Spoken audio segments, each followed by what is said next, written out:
अस्सलाम वालेकुम, welcome to our channel. नाज़रीन, एक बार फिर से अज़रबैजान और आर्मीनिया के दरमियान जंग शुरू हो गई है। फौजी झड़पों का सिलसिला जारी है और खदशा जाहिर किया जा रहा है कि ये झड़पें एक नई जंग की शक्ल इख्तियार कर जाएंगी। दुनिया के नक्शे पे आर्मीनिया और अज़रबैजान कहाँ हैं, पहले आपको ये बताती चलूं। ये दोनों मुल्क जनूबी कफकाज यानी साउथ काकेस में बहीरा असवद और बहीरा कैस्पियन के दरमियान मशरक़ी यूरोप और एशिया के एक पहाड़ी इलाके में वाक़ हैं। अज़रबैजान की आबादी 1 करोड़ से कुछ ज्यादा है, जिसमें मुसलमानों की अक्सरियत है, और आर्मीनिया की आबादी 30 लाख मसीहियों यानी क्रिश्चियंस पर मुश्तमिल है। यानी ये टोटल 1 से 1.5 करोड़ लोगों की जंग है। अज़रबैजान के तुर्की के साथ मजबूत ताल्लुकात हैं, तो दूसरी जानिब आर्मीनिया के ताल्लुकात रूस के साथ बहुत मजबूत हैं। हालांकि रूस के अज़रबैजान के साथ ताल्लुकात भी बहुत अच्छे हैं। 1923 में सोवियत यूनियन ने नगोरो काराबाख को, जिसमें आर्मीनिया आबादी की अक्सरियत थी, अज़रबैजान जमहूरिया का एक खुद मुख्तार खित्ता बनाया था। इस खित्ते की 1.5 लाख आबादी की अक्सरियत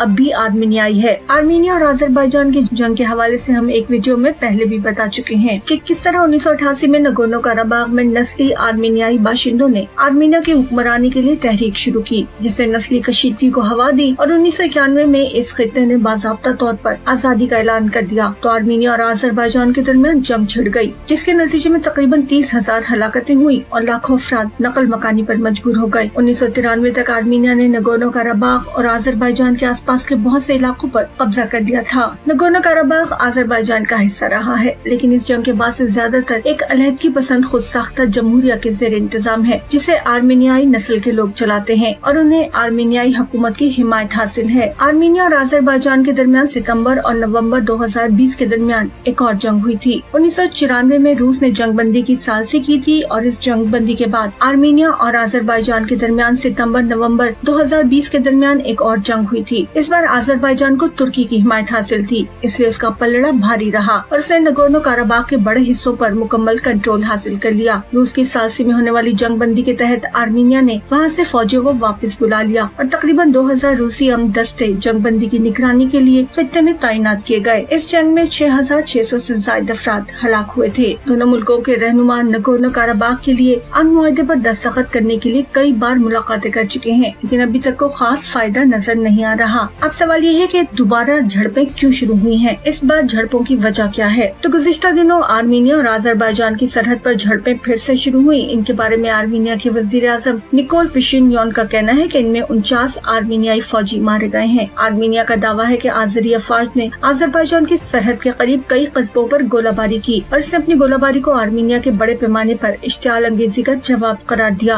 हुकूमत का कहना है कि अज़रबैजान ने लड़ाई शुरू की क्योंकि वह नगोर्नो काराबाख पर मुज़ाकरात नहीं करना चाहता था, जबकि अज़रबैजान का कहना है कि पहले हमला आर्मीनिया ने किया। उसने आर्मीनिया की सरहद पर इंटेलिजेंस सरगर्मियां अंजाम देने और उसकी फौजी पोजीशंस पर हमला करने का इल्जाम लगाया है। नए सिरे से अज़रबैजान और आर्मीनिया के दरमियान झड़पें शुरू होने और एक नई जंग का खतरा जाहिर होने के बाद दूसरी अक़वाम ने भी इस नए सिलसिले पर रद्द-ए-अमल जाहिर किया है। बहुत सी अक़वाम यूक्रेन की जंग के अलावा मशरक़ी यूरोप में साबिक सोवियत यूनियन के इलाके में दूसरी जंग छेड़ने से घबराती हैं। रूस का कहना है कि इसने आर्मीनिया और अज़रबैजान के दरमियान जंग बंदी पर बातचीत की थी, लेकिन इसके बाद से मुसलसल झड़पों की इत्तलात आ रही हैं। तुर्की ने अज़रबैजान का साथ दिया है और आर्मीनिया से कहा कि वो अपनी इश्तिआल अंगेजी बंद करे। फ्रांस, जिसके पास इस वक्त अक़वाम मुत्तहिदा की सलामती कौंसिल की सदारत है, उसने कहा है कि वो इस तनाज़े पर बहस करे। यूरोपीय कौंसिल के सदर चार्ल्स मिशेल का कहना है आर्मीनिया के सदर पाशिन्यान और अज़रबैजान के सदर इल्हाम अलियव दोनों से राब्ते में हैं और उन्हें मजीद कशीदगी रोकने का कह रहे हैं। अगर बात करें यूरोप की, तो यूरोप अज़रबैजान को पुरअमन रियासत के तौर पर रखने में दिलचस्पी रखता है। अज़रबैजान इस वक्त यूरोपीय यूनियन की गैस के हवाले से एक बेहतरीन मंडी है। यूरोपीय यूनियन के मुमालिक अज़रबैजान से तकरीबन हर साल 8 अरब मकब मीटर गैस दरामद करते हैं। रूस यूक्रेन जंग के बाद रूस की गैस सप्लाई में कमी से दो चार यूरोपीय यूनियन ने हाल ही में अज़रबैजान के साथ मुआहदा किया है कि वो 2023 में मुमकिना तौर पर 12 अरब क्यूबिक मीटर और 2027 तक 20 अरब मकब मीटर तक गैस की सप्लाई में इजाफा करे। इस मुआहदे को फिलहाल फाइनल नहीं कहा जा सकता, क्योंकि मुआहदे का इन्हिसार अज़रबैजान में सरमायाकारी करने वाली गैर मुल्की कंपनीज पर है। वो ये यकीनी बनाएंगी कि इसके पास इतनी मिकदार में गैस बरामद करने की सलाहियत मौजूद है या नहीं। जब अगस्त के आखिर में अजरबैजान के सदर इल्हाम अलियोव ने ब्रसेल्स में आर्मीनिया के वज़ीर-ए-आज़म निकोल पिशोन से मुलाकात की तो दोनों ने पहली बार एक दूसरे से हाथ मिलाया था। ज्यादातर लोग अमन मुआहदे के बारे में काफी मुस्बत इम्कानात देख रहे थे और इन दोनों लीडर्स ने इत्तेफाक भी किया था और इस पर काम भी जारी रखा था। इसी वजह से दीगर ममालिक को तवक्को ही नहीं थी कि ये दोनों ममालिक एक दफा फिर से झड़पें शुरू कर देंगे। आर्मीनिया का कहना है कि अजरबैजान ने इसके जनूब मशरकी इलाकों पर हमला किया है। अजरबैजान ने आर्मीनियाई सरजमीन में किसी किस्म की दरअंदाजी की तरदीद की है और कहा कि फौजी कार्रवाइयां आर्मीनिया की तरफ से बड़े पैमाने पर तकरीबी कार्रवाइयों का जवाब थी। इन दो साबिक सोवियत जमहूरी मुल्कों के दरमियान इनकी आजादी के बाद से ज्यादातर लड़ाई दरअसल नगोरो काराबाख पर हो रही है, जिसे इंटरनेशनली अजरबैजान का हिस्सा तस्लीम किया जाता है। अजरबैजान का हिस्सा तस्लीम किए जाने के बावजूद खित्ते की ज्यादातर आबादी और हुक्मरानी इस पर नस्ली आर्मीनियाई बाशिंदों की है। इस हफ्ते होने वाली लड़ाई काराबाख से कम 200 किलोमीटर दूर हुई है और ये हिस्सा आर्मीनिया का स्ट्रैटेजी के हवाले से इंतहाई अहम है, क्योंकि ये अजरबैजान के मरकजी हिस्से को इसके महसूर खित्ते नेक्चुआन से अलग करता है, जो कि तुर्की की सरहद से जुड़ा हुआ एक जमीनी खित्ता है। अजरबैजान आर्मीनियाई सरजमीन से होकर नेक्चुआन और बिलाखिर तुर्की तक एक राहदारी खोलना चाहता है। इस इम्कान को आर्मीनिया के सदर पिशिन्योन ने मुस्तरद कर दिया है। अजरबैजान और आर्मीनिया की सरहदें कहाँ पर है, इस बारे में कोई भी कभी भी बायमी मुआहदा हो ही नहीं सका, क्योंकि सोवियत यूनियन के टूटने के बाद आजाद होते ही दोनों ने खुद को एक दूसरे के साथ जंग में मसरूफ कर दिया